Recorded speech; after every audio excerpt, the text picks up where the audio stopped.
नमस्कार मित्र हो. तर आज आपण पाहणार आहोत RTE योजनेच्या संदर्भातील संपूर्ण मार्गदर्शक पत्रिका पाहणार आहोत. पूर्ण युजर मॅन्युअल पाहणार आहोत. अद्यापही बघितलं तर महाराष्ट्रामध्ये अजून RTEचे फॉर्म चालू झालेले नाहीत. खऱ्या अर्थाने हे फॉर्म महिन्यापूर्वीच चालू व्हायला पाहिजे होते, परंतु अद्यापही चालू झाले नाहीत. त्याचे रिझन आहे, आपण ते देखील पाहणार आहोत की का अजून हे फॉर्म चालू झालेले नाहीत. तर RTE 25% योजनेअंतर्गत ऑनलाईन अर्ज करण्यासाठी जी काही माहितीपत्रक आहे याची संपूर्ण A to Z इन्फॉर्मेशन आपण पाहणार आहोत. व्हिडिओ संपूर्ण बघा, अतिशय माहितीपूर्ण हा व्हिडिओ असणार आहे. तर चला तर पाहूयात. तर ऑफिशियल वेबसाईट, जर तुम्हाला RTEचा फॉर्म भरायचा असेल तर ऑफिशियल वेबसाईट ही आहे की student.maharashtra.gov.in या साईटवरती तुम्हाला जाऊन हे फॉर्म फिल करायचं आहे. तर याच्यासाठी जे RTEचे जे संपूर्ण डिटेल आपण बघणार आहोत, त्यामध्ये RTE अशा प्रकारचे एक RTEचं पोर्टल तुमच्यासमोर ओपन होईल. RTE 25% पोर्टल यावरती क्लिक तुम्हाला करायचं आहे. यावरती क्लिक केल्यानंतर तुम्ही ॲक्च्युअल पेजवरती रिडायरेक्ट हॉल आणि त्याच्यानंतर तुम्हाला हा ऑप्शन दिसेल राईट कॉर्नरला, ऑनलाईन ॲप्लिकेशन. या ऑप्शनवरती तुम्हाला क्लिक करून ॲक्च्युअल फॉर्म फिल करायचा आहे. पण फॉर्म फिल करण्यापूर्वी आपण संपूर्ण डिटेल्स पाहणार आहोत की कोणते डॉक्युमेंट्स पाहिजे आहेत, किती वेळा ऑप्शन्स मिळणार आहे तुम्हाला फॉर्म भरण्याचा, एखादी चूक झाली तर काय करावं लागेल, याची संपूर्ण डिटेल आपण या व्हिडिओमध्ये पाहणार आहोत. तर चला पाहूया पुढची प्रोसिजर. ऑनलाईन ॲप्लिकेशनवरती क्लिक केल्यानंतर तुम्हाला अशा प्रकारचा एक इंटरफेस तुम्हाला दिसेल. न्यू रजिस्ट्रेशन इथं दिसते आपल्याला की न्यू रजिस्ट्रेशन ऑप्शन तुमच्यासमोर येईल. क्रिएट युअर ॲप्लिकेशन ID, इथं न्यू रजिस्ट्रेशनवरती तुम्हाला जायचं आहे. त्याच्यावरती क्लिक केल्यानंतर एक रजिस्ट्रेशन फॉर्म ओपन होईल. तो रजिस्ट्रेशन फॉर्म म्हणजे या पद्धतीनं फॉर्म तयार होईल की न्यू रजिस्ट्रेशन फॉर्म. इथे अकॅडमिक इयर 24-25 येईल. तर तुम्हाला तुमचं डिस्ट्रिक्ट सिलेक्ट करायचं आहे. डिस्ट्रिक्ट सिलेक्ट केल्यानंतर last name, first name, middle name अतिशय काळजीपूर्वक हे नाव भरायचे, कारण काही इन्फॉर्मेशन तुम्हाला परत चेंज करता येत नाही. जसे की मोबाईल नंबर असेल किंवा जन्मतारीख असेल, ही एकदा एंटर केल्यानंतर तुम्ही ऑप्शन चेंज करू शकत नाही. अतिशय केअरफुली तुम्हाला हा फॉर्म भरणं गरजेचं आहे. जर चाइल्ड हे डिसॅबिलिटी असेल, अपंगत्व कुठल्या प्रकारचा असेल तर येस म्हणायचं आहे, नसेल तर नो म्हणायचं आहे. त्यानंतर मुलाची चाइल्ड डेट ऑफ बर्थ दिलेला आहे, इथं child date of birth enter करायची आणि दिलेला हा जो कॅप्चा आहे, जो काही कॅप्चा असेल तिथं तुम्हाला इथं कॅप्चा बॉक्समध्ये एंटर करून तुम्हाला मोबाईल नंबर हा चालू मोबाईल नंबर द्यायचा आहे. हे सगळं दिल्यानंतर हे सगळी इन्फॉर्मेशन व्हेरीफाय झाल्यानंतर त्यानंतर इथं या पद्धतीनं असा फॉर्म भरल्यानंतर तुम्हाला डेट ऑफ बर्थ वगैरे सगळं सिलेक्ट केले की हे एक असा इंटरफेस येईल. एक मेसेज येईल तुम्हाला की your school admission application process, user name and password. हा अतिशय महत्त्वाचा युजर नेम अँड पासवर्ड तुम्हाला व्यवस्थित सेव्ह करून ठेवायचा आहे किंवा मेल करून ठेवायचा आहे. हा युजर ID तुम्हाला पूर्ण प्रोसेसमध्ये लागणार आहे. तर हे झाल्यानंतर तुम्हाला इथं दिसतं आहे की वरती एकदा तुम्ही लॉग इन केलं, सपोज इथं युजर ID आणि पासवर्ड आणि कॅप्चा कोड एंटर केला की तुम्हाला इथं कॅप्चा कोड एंटर केला की लॉग इन म्हणलं की तुम्हाला इथं लॉग इन केल्यावरती वर तुम्हाला तुमचा युजर ID आणि पासवर्ड दिसेल, जो तुम्हाला मेसेजमध्ये आला होता तो. त्यानंतर तुम्ही ॲक्च्युअल इथं सगळं एंटर करून कॅप्चा कोड एंटर करून हा तुम्हाला वन टाईम पासवर्ड चेंज करायचा आहे, कारण तो जो पासवर्ड आहे ते सिस्टीम डिफाईन पासवर्ड आहे. तो पासवर्ड तुम्हाला कालांतराने म्हणजे फर्स्ट टाईमला जेव्हा तुम्ही लॉग इन कराल त्यावेळेस तुम्हाला जो हवा आहे तो पासवर्ड तुम्ही ठेवू शकता, कारण ते सिस्टीम डिफाईन पासवर्ड असणार आहे. तर तुम्हाला तुमच्या पद्धतीनं जो हवा आहे तो पासवर्ड इथं ठेवायचा आहे. तर जुना पासवर्ड, नवीन पासवर्ड आणि रिटाईप परत एकदा पासवर्ड टाईप करायचा आहे आणि या पद्धतीने तुम्ही पासवर्ड सेट करायचा आहे. तुम्हाला एक असे मेसेज येईल की पासवर्ड अपडेटेड सक्सेसफुली. आता हे रजिस्ट्रेशन पूर्ण झालं, नवीन पासवर्ड अपलोड झालं. आता यानंतर तुम्हाला ॲक्च्युअल खरी माहिती फिल करायची आहे. ती म्हणजे इथं वर तुम्हाला दिसत असेल child application, school selection, summary, admit card, grievance and logout. या सर्व ऑप्शनमधून तुम्हाला स्टेप बाय स्टेप जायचं आहे. तर त्यामध्ये सगळ्यात अगोदर मुलाची जी इन्फॉर्मेशन आहे इथं भरायची आहे. चाइल्डचं नेम खाली तिथं दिलेलं आहे, last name, first name, middle name. खाली मराठीमध्ये पण आहे. ड्युअल लँग्वेजमध्ये हा फॉर्म असणार आहे. जी माहिती तुम्ही इंग्लिशमध्ये भराल त्याची ॲटोमॅटिकली मराठीमध्ये माहिती कन्वर्ट होऊन येईल. तरी देखील काही नावं असे आहेत की त्याची माहिती एक्झॅक्ट खाली येत नाही, तर तुम्हाला ते क्रॉस चेक करायचं आहे की हे माहिती एक्झॅक्ट आलेलं आहे. नसेल तर तुम्हाला गुगल इंडिकच्या माध्यमातून ते माहिती करेक्ट करायची आहे. त्यानंतर mother full name, first surname, first name and middle name. त्याचं ॲटोमॅटिकली ट्रान्झॅक्शन ट्रान्सलेशन होऊन ते मराठीमध्ये येईल. फादर नेम पण परत तेच लिहायचं आहे, म्हणजे सेम फॉर्मॅटमध्ये. वडिलांचे पूर्ण नाव पण same format. Child date of birth एकदम काळजीपूर्वक भरायची. एकदा जर तुम्ही डेट ऑफ बर्थ भरली तर तुम्हाला ते अपडेट करता येणार नाही थ्रू आउट द फॉर्ममध्ये. तुम्हाला चाइल्डचं जेंडर सिलेक्ट करायचं आहे, मेल असेल फिमेल असेल त्याप्रमाणे तुम्ही सिलेक्ट करायचे. तिथे ॲज एज ऑन 30/9/2019, आता 30/9/2022 वगैरेचे येईल त्याप्रमाणे तुम्हाला जेवढे ॲक्च्युअल एज आणि मंथ आणि डेज एंटर करायचे ॲटोमॅटिकली येईल. जेव्हा तुम्ही डेट ऑफ बर्थ एंटर कराल ते सगळं ॲटोमॅटिक कॅल्क्युलेट होईल. ॲड्रेस तुम्हाला पूर्ण ॲड्रेस द्यायचा आहे. पूर्ण ॲड्रेस मीन्स पूर्ण एक्झॅक्ट लोकेशन तुमचं द्यायचं आहे, कारण ज्यावेळेस तुमच्या मुलाचा नंबर हा RTमध्ये लागेल त्यावेळेस जी टीम आहे ते फिजिकली तुमच्या जे घरचा ॲड्रेस दिला आहे त्या ॲड्रेसवरती येऊन व्हिजिट करेल की दिलेला ॲड्रेस हा खरा आहे का हे चेक करण्यासाठी येईल, आणि तुमच्या गावाचे नाव इथं भरायचं आहे.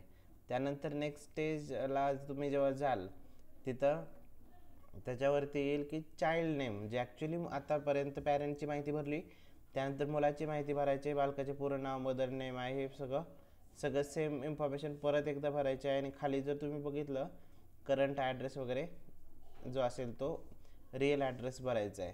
अगेन सेम फील्ड इथं स्टेप बाय स्टेप तुम्हाला हे सगळं सॉल्व करायचं आहे. तर यानंतर आता याच्या पुढे गेल्यानंतर एक सर्वात महत्त्वाचं म्हणजे की ॲड्रेस दिल्यानंतर तुम्हाला लॅटिट्यूड आणि लँटिट्यूड म्हणजे तुमचा जो गुगल ॲड्रेस आहे तुमच्या घराचा त्याचं ॲक्झॅक्ट लॅटिट्यूड तुम्हाला इंटर करायचं आहे. तर गुगल ॲड्रेस इंटर करू शकता तुम्ही. गुगल मॅप ओपन होईल, त्या गुगल मॅपनुसार तुम्हाला ते दिसेल. या पद्धतीनं गुगल मॅप ओपन होईल. तुमचं लोकेशन जिथं आहे तिथं पिन करायचे, टिक करायचे. ते टिक झाल्यानंतर तुम्हाला याची डिटेल्स तिथं ॲटोमॅटिक लॅटिट्यूड लँटिट्यूड तिथं येईल. या पद्धतीने सगळी इन्फॉर्मेशन फिल झाल्यानंतर अशा पद्धतीनं लॅटिट्यूड आणि लँटिट्यूड तिथं येईल. तुम्ही जे पिन सिलेक्ट कराल तिथं हे अतिशय काळजीपूर्वक भरणं गरजेचं आहे, कारण त्याला लिमिट आहे 1 किलोमीटर, 2 किलोमीटर आणि 3 किलोमीटरच्या रेडियसमध्येच हे ॲप्लिकेबल आहे RT फॉर्मचे ॲडमिशनचे. त्यामुळे अतिशय अचूकपणे ते माहिती भरायचे. त्यानंतर ॲप्लिकेशनच्या पुढे की which class admission is required, standard choose करायचे. बाय डिफॉल्ट तिथं स्टँडर्ड फर्स्ट येईल. कोणत्या मीडियमसाठी करायचं आहे, मराठी मीडियम, हिंदी जे काय असेल मीडियम, इंग्लिश मीडियम, ते तुम्हाला इथं सिलेक्ट करायचं आहे. सिलेक्ट रिलिजन कुठला आहे, धर्म कोणता आहे, कॅटेगरी कोणती आहे ते व्यवस्थितपणे भरायचं आहे. त्यानंतर is child is CWSN, child with special need, disability जर काय असेल, HIV वगैरे अफेक्टेड असेल तर येस नो जे असेल ते इन्फॉर्मेशन भरायचे. आधार कार्ड नंबर आहे का विद्यार्थ्याचा, येस नो करायचं आहे. येस असेल तर आधार कार्ड डिटेल असणं गरजेचंच आहे, मस्ट आहे ते. ॲन्युअल इन्कम किती आहे फॅमिलीचं ते एंटर करायचं आहे, आणि त्याचं प्रूफ देखील आपल्याला लागणार आहे ॲन्युअल इन्कम ज्यावेळेस ॲडमिशन कन्फर्म होईल त्यावेळेस. पॅन कार्ड एंटर केलं तर चालेल, तसं काही गरजेचं नाही. मोबाईल नंबर एंटर करायचा आहे. पॅरेंटचा ईमेल ॲड्रेस एंटर करायचा आहे. आणि आपल्याकडे कोणते डॉक्युमेंट्स आहे, ॲड्रेस प्रूफ आहे का, येस नो करायचं आहे. त्या पद्धतीनं डॉक्युमेंट्स सिलेक्ट करायचं आहे. हँडिकॅप असेल तर handicap proof, income certificate compulsory आहे.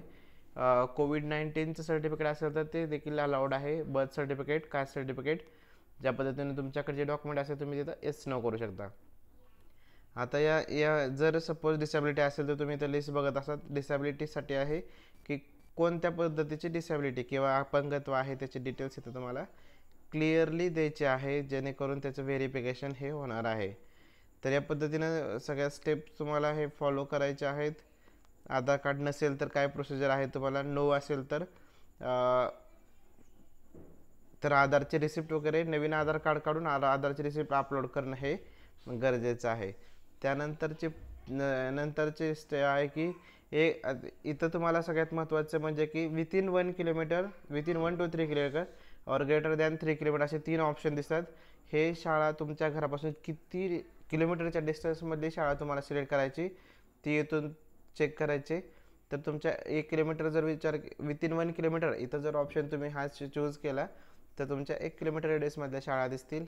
दुसरा ऑप्शन चूज केला विथिन 1 to 3 किलोमीटर तर 3 किलोमीटरमधल्या सगळ्या शाळा दिसतील. आणि 3 किलोमीटरपेक्षा जास्त शाळा हवी असेल तर हे ऑप्शन सिलेक्ट करायचं आहे. तर इथं दिसेल तुम्हाला की इथून शाळेपासूनचे distance 0.127 aerial distance means by road नाही, हवेतील अंतर जे आहे हे अंतर येतील. त्याप्रमाणे शाळांची लिस्ट येईल. तुम्हाला जो प्रेफरन्स जिथं द्यायचा आहे तिथं प्रेफरन्स देऊन तुम्हाला इथं सेव्ह म्हणायचं आहे. हे अतिशय महत्त्वाची स्टेप आहे याच्यामधली. जो शाळा तुम्हाला अलोकेट करायची आहे अशी शाळा तुम्हाला सिलेक्ट करून ते सिलेक्ट करायचे. त्यानंतर असं एक मेसेज येईल की school selection save successfully. School selection successfully इथं टिक मार्क येईल की तुम्ही या शाळेसाठी ॲप्लिकेशन हे भरलेलं आहे. दिलेली इमेजप्रमाणे शाळेची माहिती दिसेल.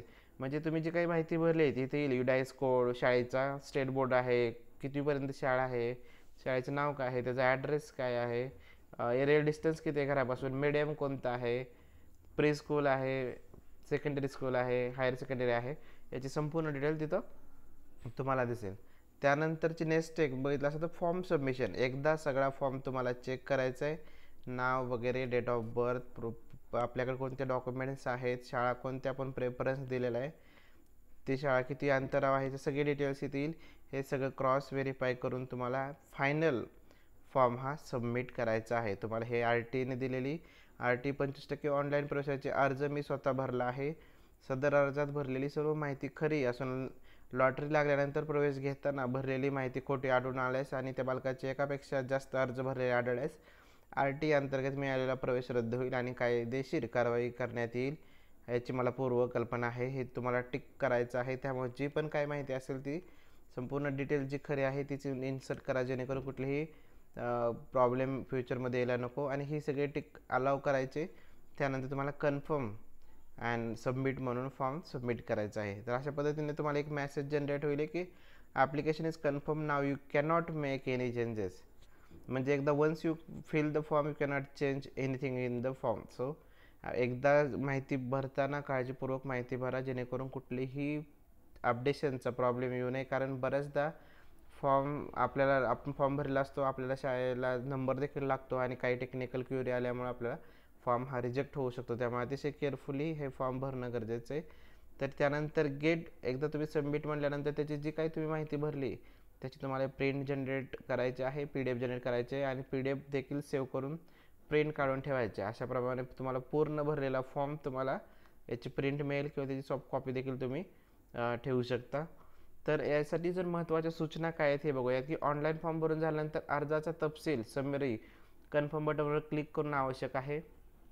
न्यू रजिस्ट्रेशन म्हणजे बालकाचे नाव, जन्मतारीख, जिल्हा, फोन नंबर भरताना चुकल्यास डिलीट ॲप्लिकेशन या बटनावर क्लिक करून अर्ज डिलीट करावा. जर काही इन्फॉर्मेशन चुकली आहे पहिल्या स्टेजला तर तुम्ही डिलीट करू शकता, पण एकदा सबमिट केल्यानंतर कुठलीही इन्फॉर्मेशन चेंज करू शकत नाही.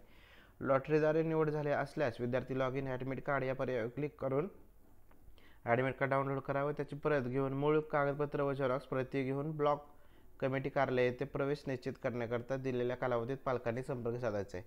आता हे सगळी प्रोसेस झाल्यानंतर तुमच्या बालकाचा जर नंबर RTमधून लागला असेल तर तुम्हाला ब्लॉक ऑफिसर अलॉट केलं जातं. दिलेल्या ब्लॉकमध्ये जाऊन ज्या पद्धतीने तुम्ही फॉर्म भरलेला आहे ते फॉर्मची प्रिंट आणि रिलेटेड जे डॉक्युमेंट आहे ते क्रॉस व्हेरिफिकेशनसाठी त्या ब्लॉक ऑफिसमध्ये चेक करून तिथून कन्फर्म करून घ्यायचं आहे. ते कन्फर्म झाल्यानंतरच, व्हॅलिडेशन झाल्यानंतरच तुमचे ते ॲडमिशन हे कन्फर्म होणार आहे. ॲडमिट कार्डवर शिक्षणाधिकारी यांची सही असते. तर बघितलं तुम्ही तर ॲडमिट कार्डवरती शिक्षणाधिकाऱ्याची देखील सही असते. त्याचे एक नमुना दिला आहे. जर पालकांनी प्रवेशाबाबत काही तक्रारी असतील किंवा शाळामार्फत प्रतिसाद देत नसतील तर पालक आपली तक्रार ग्रीव्हन्स या पर्यायामार्फत ऑनलाईन तक्रारी नोंदवू शकता. बरेचदा शाळा नाव लागून देखील ॲडमिशन देत नसतात, काही कारणास्तव किंवा डॉक्युमेंटचा इश्यू असेल नसेल. तर असे कुठलीही तक्रार जर पालकांना करायची असेल तर डायरेक्टली तुम्ही ग्रीव्हन्स हा ऑप्शन येत आहे लॉग इनमध्ये, तुम्ही डायरेक्ट इथं क्लिक करून ग्रीव्हन्स भरू शकता. एखाद्या व्यक्ती किंवा शाळेबद्दल तुम्ही तिथं काय सहकार्य करत नसते तर तुम्ही डिटेल्स इथं देऊ शकता. या पद्धतीने ग्रीव्हन्स ऑप्शन देखील गव्हर्नमेंटने दिलेलं आहे. तर अतिशय महत्त्वाची माहिती जी सुरुवातीला म्हणलो की ॲडमिशन फॉर्म चालू व्हायला वेळ का लागतो याची तर संपूर्ण डिटेल आपण आता बघितले. तर महत्त्वाचं म्हणजे मी सुरुवातीला सांगितलं की उशीर काय होत आहे. तर सगळ्यात महत्त्वाचं म्हणजे गव्हर्नमेंटने आता जे 25% जे प्रायव्हेट स्कूल आहेत, जे इंग्लिश मिडियम स्कूल आहेत त्यांचे जे ॲडमिशन्सवरती आता कमी केलेले आहेत. ॲक्च्युली प्रोसेस काय आहे की जर 3 किलोमीटरच्या रेडियसमध्ये जर सरकारी शाळा असेल तर फर्स्ट प्रायोरिटी ही सरकारी शाळेला जाणार आहे.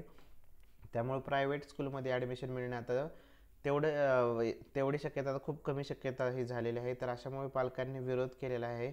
कारण जे सरकारी शाळांची फी ही आवाक्याबाहेर असते. लाख रुपये, 1.5 लाख रुपये फी असतात. जर RTमधून विद्यार्थ्यांना जर नंबर लागला तर त्यांना ते चांगलं एज्युकेशन हे RTच्या माध्यमातून मिळू शकतं. परंतु गव्हर्नमेंटने आता गव्हर्नमेंटच्या स्कूलला प्रायोरिटी दिल्या कारणाने बऱ्याचशा पॅरेंटने त्याला अगेन्स्ट केला असल्या कारणामुळे उशीर होत आहे. कदाचित काय डिसिजन होतं ह्याच्यावरती डिपेंड आहे. परंतु जर 1 ते 3 किलोमीटरच्या रेडियसमध्ये सरकारी शाळा असेल तर त्याचे प्राधान्य हे त्या सरकारी शाळेला जाणार आहे. त्यामुळं ॲक्च्युली ह्या सगळ्या प्रोसेसमध्ये उशीर लागत आहे. त्यामुळे फॉर्म अजून देखील चालू झाले नाहीत. जसं फॉर्म चालू होतील या चॅनलच्या माध्यमातून आपण सर्वात अगोदर या चॅनलवरती त्याच्या रिलेटेड एक व्हिडिओ अपलोड करूयात, जेणेकरून कुठल्याही एकाही बालकाचे नुकसान यातून न व्हावे, हाच आपला इंटेन्शन आहे. तर यामुळेच आता ॲक्च्युली फॉर्म हे खऱ्या अर्थाने चालू झालेले नाहीत. तर माहिती कशी वाटली, व्हिडिओ आपल्याला आवडला असेल तर व्हिडिओला लाईक करा, चॅनलला सबस्क्राईब करा. धन्यवाद.